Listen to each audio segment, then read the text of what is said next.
Assalamualaikum warahmatullahi wabarakatuh. Alhamdulillah alamin, segala puji bagi Allah Subhanahu. Syukur alhamdulillah kita diberikan nikmat oleh Allah hingga hari ini kita masih bisa bertemu lagi dalam materi berikutnya di pelajaran PAI kelas 7. Kita pada hari ini akan membahas materi tentang bersuci atau dalam Islam disebut juga dengan tohar. Nah, anak-anakku sekalian, kenapa kita diperintahkan untuk bersuci? Karena memang jelas ini adalah perintah dari Allah. Allah telah menjelaskannya di dalam surat Al-Baqarah ayat 22 bahwasanya Allah sungguh mencintai orang-orang yang mensucikan diri. Juga hadis dari Nabi Muhammad SAW yang diriwayatkan oleh Imam Ahmad dan Tirmizi bahwasanya at-tahur satrul iman, bahwasanya kebersihan adalah sebagian dari iman. Maka saking pentingnya untuk bersuci di Islam pun diberikan pemahaman keilmuan tentang bagaimana cara bersuci yang baik dan benar, ya, yang sesuai dengan syariat Islam. Lalu sebelum jauh melangkah, ya, silakan kalian buka bukunya halaman 31 dan halaman 32 dan seterusnya. Nanti kita akan bahas di sana materi tentang hadas kecil dan hadas besar. Baik, saya lanjutkan. Dalam bab ini kita akan membahas tentang hadas kecil dan hadas besar. Kenapa kita bahas tentang hadas kecil dan hadas besar? Karena ini bagian dari toharo. Toharo artinya bersuci. Bersuci dari apa? Bersuci dari sesuatu yang sifatnya najis dan kotor, baik itu hadas kecil maupun hadas besar. Ya. Dan bersuci ini bisa meliputi hati, pikiran, ya, bersuci secara batin atau bersuci secara lahiriah, secara fisik, yaitu anggota tubuh kita. Nah, kalau bersuci secara batin atau secara hati, pikiran, cara bersucinya adalah dengan menghilangkan prasangka buruk, suudzon. Ya, kita hilangkan suudzon itu, lalu kita banyak-banyak istighfar kepada Allah. Ya. Lalu bagaimana dengan bersuci secara fisik? Yaitu dengan cara bersuci menggunakan atau mengikuti ketentuan-ketentuan yang sudah diterapkan oleh Nabi Muhammad dalam ajaran Islam. Ya, bagaimana nanti kita akan mengenal yang namanya hadas kecil dan hadas besar. Tapi lebih jauh, coba kalian lihat bukunya di halaman 33. Sudah dibuka bukunya, halaman 33. Di sini dijelaskan pengertian dari toharo. Toharo itu artinya bersuci. Baik bersuci dari hadas, entah itu hadas kecil, hadas besar, maupun bersuci dari najis yang meliputi anggota tubuh, pakaian, tempat, dan lain sebagainya. Nah, mungkin kalian pernah dengar apa itu najis? Kalau ada ngomong najis. Najis itu apa sih? Najis itu adalah sesuatu yang dianggap kotor dan menjijikkan. Jadi kalau kamu menemukan sesuatu yang kotor dan menjijikkan, maka itu dikategorikan sebagai najis. Ya. Jadi yang menjijikkan dan yang kotor, ya, itu namanya najis. Nah, najis dalam Islam itu sesuatu yang harus disucikan. Ya. Kenapa? Karena kalau tidak disucikan, maka apabila dia melakukan ibadah di dalam di anggota tubuhnya menempel sesuatu yang najis, maka ibadah tidak sah, tidak bisa dikatakan bisa diterima, kayak gitu. Makanya lihat di surat Al-Mudatsir ayat 4 sampai ayat 5 yang artinya dan bersihkanlah pakaianmu dan jauhilah dari perbuatan yang kotor. Jadi kita diperintahkan untuk membersihkan tubuh kita, ya, baik itu secara penampilan pakaian juga secara fisik perbuatan. Ya. Nah, lalu najis dalam Islam dibagi menjadi 3 bagian. Yang pertama adalah najis mukhaffafah. Apa itu najis mukhaffafah? Adalah najis ringan, najis yang mudah dibersihkan. Apa contohnya? Contohnya adalah air kencing bayi yang belum terkena makanan, hanya masih minum air ASI, air susu ibu. Ya. Jadi kalau kamu terkena air kencing bayi yang dimana bayinya belum makan, belum bisa makan, masih bisa minum ASI saja, maka dikatakan kamu terkena najis mukhafafah. Najis mukhafafah adalah najis ringan, ya, di garis bawah ringan, najis ringan. Nah, bagaimana cara membersihkan najis ringan? Adalah cukup dengan membasuhkan air ke bagian yang terkena najis mukhafafah tersebut. Misalkan kamu punya adik, ya, digendong sama kamu nih, masih bayi. Kamu lagi masak, kamu suruh gendong. Nah, kamu lagi gendong, tiba-tiba adikmu kencing, basah bajumu. Nah, kamu tahu adikmu belum bisa makan bubur, belum bisa makan serelak, ya, hanya bisa minum air asin saja, maka masih bisa dibersihkan. Dibersihkannya dengan cara dibasuhkan air. Ambil air sekali, bersihkan, dibasuh. Ya. Sampai mana, Pak? Sampai, ya, bagian yang basah itu yang terkena najis itu terbasuh oleh air, ya. Dan jangan sampai nanti ada bekas-bekas yang terkena najisnya belum kamu basuh. Ya, kamu lihat aja mana yang terkena najisnya kamu basuh. Pak, kalau sudah dibasuh, ya, itu kira-kira gimana, Pak? Akhirnya pakaian yang sudah kamu basuh tadi dengan air, maka pakaian tersebut bisa dikatakan kembali menjadi suci. Pak, kalau langsung saya cuci ke tempat cucian, saya ganti baju, ya, itu lebih bagus. Tapi kalau dalam keadaan darurat, kamu mau sholat, tiba-tiba bajunya terkena pipis adekmu yang baik. Terus kalau mau dicuci nanti nggak punya baju lagi atau keringnya lama, ya cukup dibasuh aja dengan air, ya, di bagian yang terkena najis mukhafafah tersebut.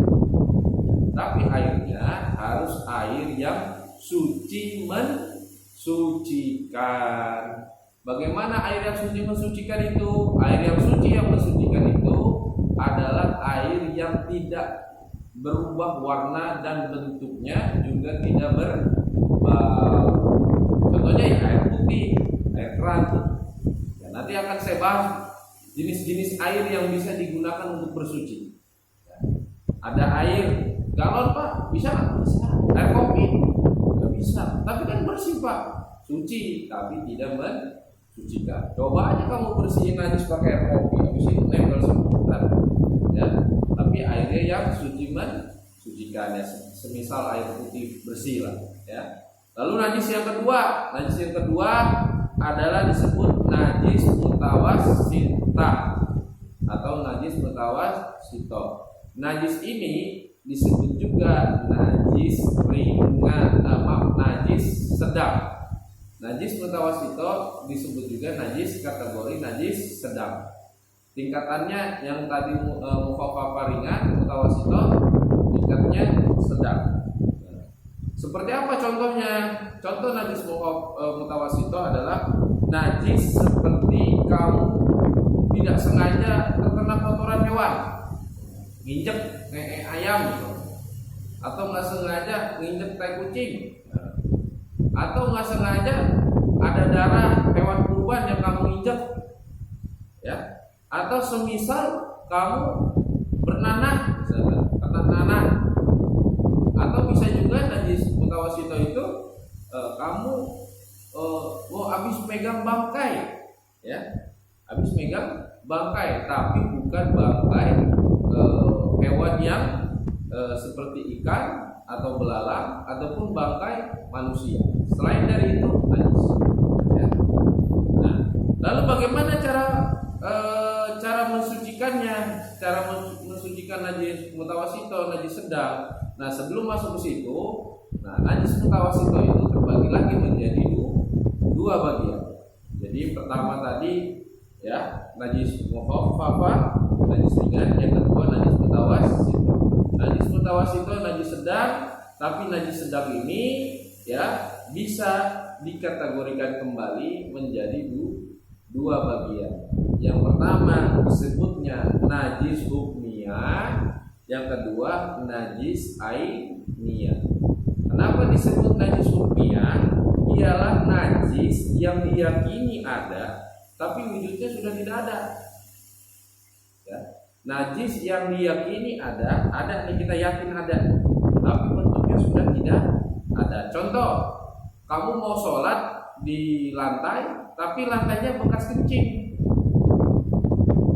tapi sudah lama kering. Kamu yakin itu lantai ada bekas kencing, meskipun air kencingnya sudah tidak ada lagi, udah kering. Nah, maka itu disebutnya najis hukmiyah. Najis yang dihukumi ada najisnya meskipun bentuknya sudah tidak terlihat lagi. Ya, lalu bagaimana cara membersihkannya Pak kalau najis mutawasito hukmiyah ini? Yaitu cukup dengan menyiramkan air, disiram. Kalau mukhafafah dibasuh, mutawasito yang hukmiyah disiram. Ya, disiram dengan air yang mengalir, ya, dan dibersihkan, gosok. Ya, Pak, ini bekas yang kemarin bekas kencing atau bekas darah, disiram pakai air, digosok sampai bersih. Tanda bersihnya apa? Tidak ada lagi bekasnya, atau kamu yakini sudah menghilang najisnya. Lalu yang kedua, najis mutawasito yang kedua adalah najis ainiyah, yaitu najis yang jelas zatnya, bentuknya, baunya, rasanya masih ada. Jadi kalau hukmiyah itu dihukumi najis meskipun bentuknya sudah tidak ada, sedangkan ainiyah terlihat bentuknya, rasanya, warnanya ada terlihat. Maka cara menghilangkannya, bagaimana cara menghilangkannya? Sama dengan menyiramkan air bersih yang mengalir ke najis tersebut sampai hilang bentuknya, sampai hilang warnanya, dan sampai hilang baunya. Misalkan nggak sengaja di masjid ada kotoran ayam masuk ke dalam masjid, kan ada yang kayak gitu, masjidnya nggak ada temboknya, masuk ke halaman masjid terus berak di situ, kering kotorannya. Itu dibersihkan dulu dengan air yang mengalir. Atau semisal darah nyamuk. Nah, kalau kamu itikaf di masjid, mau sholat ada merah-merah di bibir, kamu lihat dari dekat ternyata darah, darahnya dibersihkan dulu. Ya, jangan langsung sholat di situ, ya, karena nanti khawatir tidak sah. Jadi najis hukmiyah ini najis yang diyakini ada najisnya tapi bentuknya tidak terlihat, sedangkan najis ainiyah najis yang bentuknya, baunya, rasanya atau warnanya masih ada. Ya, kedua-duanya sama, dibersihkan dengan air yang mengalir sampai hilang bentuknya, rasanya, baunya. Atau kalau untuk yang hukmiyah sampai kamu yakini tempat yang kamu siram itu sudah bersih dari najis. Ya. Pak, kalau mau pakai pewangi Pak dipel, ya nggak apa-apa, bagus. Kan zaman dulu belum ada pewangi, jadi pakai air bersih. Sekiranya air bersih itu bisa mensucikan. Lalu najis yang ketiga, najis yang ketiga disebutnya najis mughalazo. Najis mughalazo itu adalah najis berat. Ya, tadi ringan, sedang, terakhir berat. Najis mughalazo adalah najis berat. Apa contoh najis mughalazo? Yaitu air liur anjing, air liur babi, darah anjing, darah babi, air kencing anjing, air kencing babi, dan keturunan dari anjing dan babi tersebut. Lantas bagaimana cara mensucikan najis mughalazo ini Pak? Najis mughalazo atau najis berat bisa disucikan dengan air yang murni, mutlak, bersih, suci, ya, pada benda atau pada tempat atau bagian yang terkena najis mughalazo tersebut sampai 7 kali basuhan, ya, sampai 7 kali basuhan. Misalkan tangan kamu kena air liurnya dijilat, ya, kamu gosok cuci pakai air yang mengalir, ya, sekali, gosok lagi, bersihin 2 kali, terus sampai 7 kali basuhan. Atau pada tempat yang ada air kencing anjingnya, siram, gosok, udah bersih nih, lagi terus sampai 7 kali, ya. Nah, yang terakhir dari 7 basuhan tersebut, dari 7 siraman tersebut, air yang untuk menghilangkan najis mughalazo disunahkan menggunakan tanah. Agar apa? agar hilang baunya atau hilang zat-zat najisnya, ya, dengan tanah. Ini udah dibersihin dengan air 7 kali, ambil tanah, ya, agak basah tanahnya digosok. Biar apa? Biar hilang baunya. Kadang dibersihin, digosok masih ada baunya. Kayak kamu misalkan habis makan dengan tangan, cuci tangan, bersih tangannya, tapi baunya masih ada. Nah, makanya gunanya sabun. Nah, ini dibersihkan dengan air sampai hilang kotorannya. Nah, lalu yang terakhir dari 7 siraman tersebut atau 7 basuhan yang bersih itu, ya, digunakanlah tanah sebagai media untuk menghilangkan bau dan zatnya. Ya. Kalau tanahnya nggak ada, ya usahakan cari tanah. Misalnya kita punya tanah depan rumah, belakang rumah, samping rumah, kayak gitu. Pak, kalau dengan tanah tidak ada, pakai debu boleh.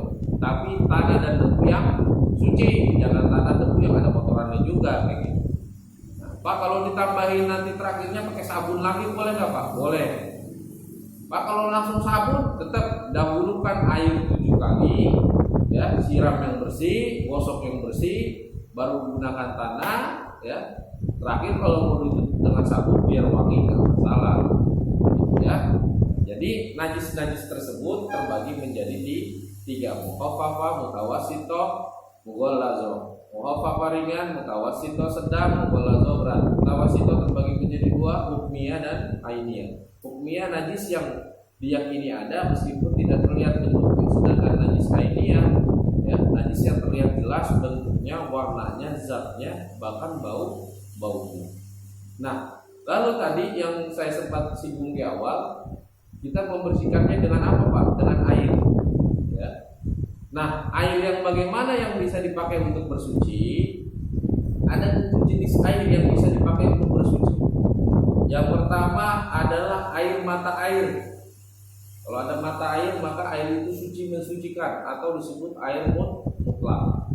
Yang kedua adalah air hujan. Kamu hujan, nampung nih pakai ember. Nah, itu air suci tuh. Bisa dipakai buat mandi, bisa. Dipakai buat wudhu, bisa. Nah, lalu yang ketiga adalah air sungai. Air mata air, air hujan, air sungai. Pak, sungainya yang bagaimana? Air sungai yang mengalir airnya. Kalau sungainya nggak ngalir airnya, jangan dipakai untuk bersuci. Pak, di daerah Sumatera air sungainya bening. Boleh nggak, Pak? Wudhu di situ? Boleh. Buat bersuci, Pak? Boleh. Buat cebok? Boleh. Buat mandi? Boleh. Ya. Pak, kalau di Jawa airnya keruh, warnanya coklat. Kalau misalkan kamu tinggal dulu pernah di Tangerang, misalkan ada namanya Kali Cisadane, ya, Bogor, Kali Cisadane. Nah, itu airnya, air sungainya deras, mengalir, tapi warnanya coklat, bukan putih. Bisa nggak buat bersuci? Asalkan air itu jumlahnya banyak dan mengalir, maka bisa dipakai untuk bersuci. Warnanya coklat tidak berpengaruh karena itu menyatu dengan tanah, ya. Lalu habis air mata air, air hujan, air sungai, ya. Nah, tadi kalau air sungainya hitam gimana, Pak? Kalau air sungainya hitam jangan dipakai untuk bersuci. Pak, airnya nggak hitam, Pak, tapi bau, jangan dipakai bersuci. Kayak gitu. Lalu apa lagi? Lalu air pegunungan.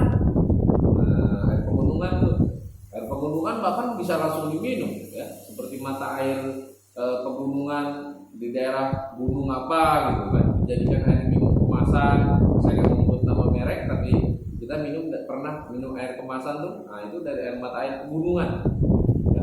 Itu bisa dipakai untuk bersuci, mensucikan wudhu, mandi, ya, dan sebagainya. Lalu yang ke 1, 2, 3, 4. Nah, yang kelima adalah air es, ya, air es. Oh, air es, Pak, bukan air es kulkas juga, tapi air es dari pegunungan es yang cair, kutub. Lalu yang berikutnya, yang keenam adalah air embun. Nah, air embun ini bisa dipakai untuk bersuci. Kalau dulu ada embun, kalau sekarang susah jadi embun. Embun itu mana? Air yang menempel di di pohon, ya, di daun. Ya, kalau subuh kamu keluar daunnya basah padahal nggak hujan, nah itu air embun. Ya, jadi air mata air hujan, air sungai, terus tadi air apa lagi? Air pegunungan, terus air es dari pegunungan es yang mencair, terus air embun. Nah yang terakhir air laut. Air laut kan asin, tetap bisa dipakai untuk bersuci. Lalu andai kata tidak ada air, ya, dari 7 jenis air ini tidak ada lagi air, kebetulan tidak ada lagi air, maka bisa menggunakan benda-benda lain, ya. Nah, disebutnya tayamum. Nah, ada nanti bisa menggunakan debu, ada bisa menggunakan misalkan batu atau benda-benda keras. Ya, kalau dulu zamannya Nabi Muhammad kalau bersuci itu dengan air, kalau nggak ada air bisa pakai dengan batu.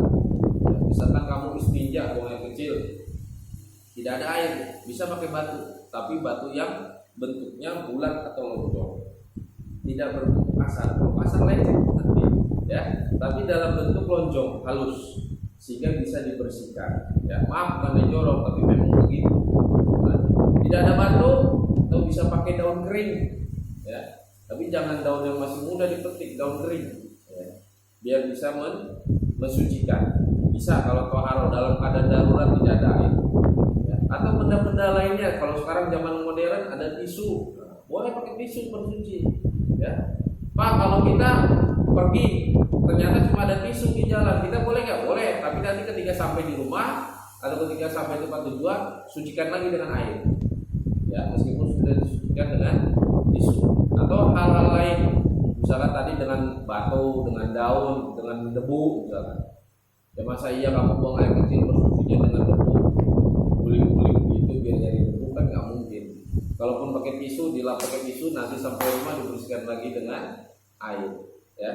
Lalu, ya, kalau misalkan kamu melaksanakan bersuci dengan benda-benda tersebut, maka benda-benda tersebut usahakan langsung buang, jangan disimpan. Tapi nanti pastikan setelah kamu sampai di rumah, ya, kamu bersuci lagi dengan air. Nah, air bisa dipakai buat berwudu, bisa dipakai buat mandi, ya, atau membersihkan benda-benda yang terkena najis. Kalau nggak ada air, pakai benda tersebut tadi yang lain yang saya sebutkan, yaitu debu, batu, daun kering ataupun tisu. Nah, lalu apa sih fungsinya melakukan toharo ini, menjaga kebersihan ini? Fungsinya adalah satu, supaya badan kita semakin bersih. Ya. Selain dicintai oleh Allah, ada pepatah mengatakan, ya, di dalam tubuh yang sehat terdapat jiwa yang kuat. Tubuh yang sehat adalah tubuh yang selalu bersih. Lalu yang kedua, ya, Allah fungsinya adalah Allah mencintai orang-orang yang bersuci. Allah suka sama orang-orang bersih. Pas saya punya teman, Pak, kulitnya putih tapi jarang mandi, itu Allah nggak suka. Pak, teman saya hitam, Pak, hitam kayak arang, Pak, tapi dia rajin mandi, Pak. Allah suka sama yang bersih. Jadi rajin-rajinlah bersuci. Jangan mandinya mentang-mentang belajar dari rumah, mandinya seminggu sekali, pas mau Jumatan doang. Salah. Mandi setiap hari, ya, minimal pagi sore. Kalau saya mandinya 5 kali sehari, bagus. Semakin rajin mandi semakin bersih. Tapi jangan main air, nanti habis airnya, bayaran airnya mahal, mau marah-marah, disahabat kamu pakai rotan, ya. Lalu apa fungsinya lagi? Toharo itu bersuci adalah menunjukkan bahwasanya kamu sebagai orang yang beriman. At-toharu satrul iman, kebersihan sebagian dari iman. Jadi kalau orang yang jorok, imannya masih setengah-setengah. Lalu yang terakhir adalah bagaimana dengan caranya kamu bisa menjaga kebersihan diri, maka kamu juga bisa menjaga kebersihan lingkungan, tempat tinggal maupun tempat di sekitar kamu. Kalau hidupnya bersih, nyaman. Tempat tinggalnya bersih, nyaman. Kamarnya bersih, nyaman.